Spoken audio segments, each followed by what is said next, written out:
خپل ورډ فایل ته د منډلي پروګرام په مرسته څه ډول سایټیشن ورکړو او ریفرنسونه اډ کړو. د دې موضوع د پوهېدلو لپاره ویډیو راسره مخکې وګورئ. خو مخکې تر هر څه لایک او سبسکرایب مو له یاده ونه وځي ترڅو زموږ نورې ویډیوګانې هم په اسانۍ سره ولیدلی سئ.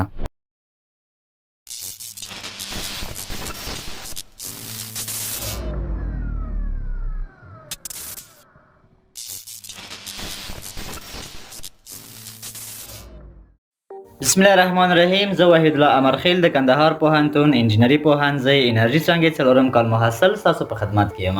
راځو دوستانو غواړو په دې ویډیو کې دا زده کړو چې څرنګه د ورډ په پروګرام کې د منډلي په واسطه باندې سایټیشن ورکړو او هلته ریفرنسونه خپل تنظیم کړو. پکې منډلي پروګرام ډاونلوډ، اکاونټ جوړول او د فایلونو اډول هغه مونږ په تیرو ویډیوګانو کې تشریح کړي دي. که چیرې مو ویډیوګانې نه وي لیدلي نو زموږ یوټیوب چینل ته ورسئ، هلته کولی سئ تاسې وګورئ هغه ویډیوګانې او له هغوی څخه استفاده وکړئ. نو راځو په دې ویډیو کې غواړو دا زده کړو چې څرنګه له دې څخه د سایټیشن په برخه کې مرسته واخلو.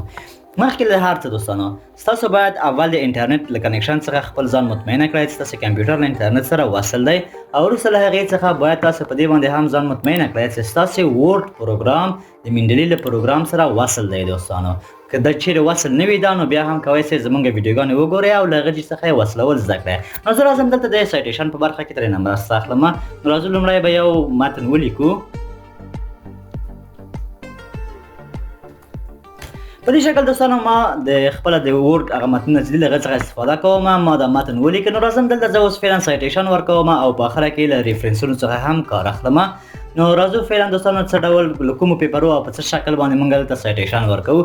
زموږ فکر وکړئ دغه جمله موږ له یو پیپر څخه راخیستې ده یا هم له یو کتاب څخه مو راخیستې ده، هغه فعلا غواړو دلته سایټیشن کړو.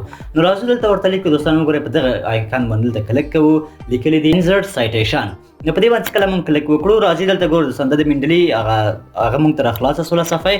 دلته موږ ته څه لیکلي دي وای سرچ بای اوتر، هغه چا چې لیکلی دی د لیکوال په واسطه باندې سرچ ورکړه یا هم د کال په واسطه باندې سرچ ورکړه. نو تاسو به د اوتر نوم زده وي، هغه چا چې لیکلی دی دا پیپر یا په کوم کال کې لیکل سوی د هغه نوم باید تاسو زده واوسئ. دا به تاسو له کوم ځای زده کولی سئ که چیرې مو زده نه وه. نو دلته وګورئ دوستانو دغه پیپرونه چې دي دا ټول د لیکوال په واسطه باندې ماته راخیستي دي یا هغه کتابونه چې موږ یې انسرټ کړي وو دا ټول د لیکوال په واسطه باندې ماته راخیستي دي. نو زه راځم ما فکر وکړ د دې کتاب نه هغه یوه جمله راخیستې دی. ګورئ په سر کې چې لیکلي دي جنسن، زه له دې څخه استفاده کوم. نو راځم زه دلته اوس بیا هم انسرټ سایټیشن ته کلیک کوم. چې کله زه جی ووهم نو ګورئ د هغه نومونه ماته راپورته کوي ټول.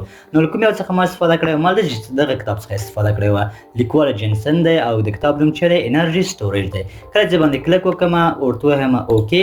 نو ګورئ دوستانو ماته سایټیشن دلته اضافه څه د سایټیشن ډول مو څه شی دی هغه له دې څخه موږ ټاکلی سو. ګورئ د سایټیشن ډول یا هم ای پی ای وټاکئ یا فعلا تیار ای پی ای سلیکټ دی یا هم آی ټریپل ای.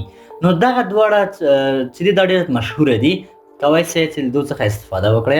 او که چیرې دلته ستاسو هغه کوم یو چې ستاسو په کار دی هغه نشته نو هغه کولی سئ مور ته راسئ له دې څخه یو ځانه خپله خوښه باندې انسرټ کړئ او بعد له هغې څخه استفاده وکړئ له هغه سټایل څخه. نو راځم اوس فعلا ما یو سایټیشن ورکړه، نور سایټیشن نه هم په همدې شکل استفاده کوم. دلته هم زه یو سایټیشن د یو بل پیپر څخه راخلم، هغه فکر وکړئ دې څخه ما استفاده کړې دی دې څخه راخلم. نو راځم انسرټ ورته وهم او ګورئ هغه ټول ماته راپورته کوي چې په دې شکل باندې راغلي دي. فکر وکړئ دا پیپر ولې دې څخه ما استفاده کړې ده اوکې وهم. همدغه دوه دانې فعلا لپاره بس دي، نور ټول په همدې شکل باندې کېږي. اوس فعلا له دوی څخه څه ډول زه ریفرنس راواخلم. دلته زه لیکم چې ریفرنس. دا فعلا اوس دلته د ریفرنسونه اډ کوم، یعنې له هغو ریفرنسو سره چې ما دلته کار اخیستی دی. ګورئ زما په لایبرري کې دلته زه وګورم ما زښته زیات پیپرونه اډ کړي دي. دلته اوس بعضې دوستان په ورخطا کېږي چې اوس خو ځکه چې دلته انسرټ ووهم دا خو ټول ماته راځي. نو زه دلته لیکم آر ای اف یعنې د ریفرنس په معنا باندې انټر وهم. زه اوس دلته هغه ریفرنسونه دلته ما کارولی دي، دوی غواړم دلته ماته نوټ سي په څه ډول باندې کار کوم. راځم په دې کشان باندې زه کلیک کوم. هغه ریفرنسونه چې ما په لایبرري کې دلته کار اخیستی دی یوازې هغه دلته ماته راولي، هغه ټول نه راولي. ګورئ دلته تقریبا زه یو دوه درې څلور پنځه شپږ اووه دانې هغه لرم فایل لرم. له دا اووه واړه ماته نه راخلي، یوازې هغه فایل نه راخلي چې دلته ما ترې استفاده کړې ده. ما له دوو فایلو څخه استفاده وکړله.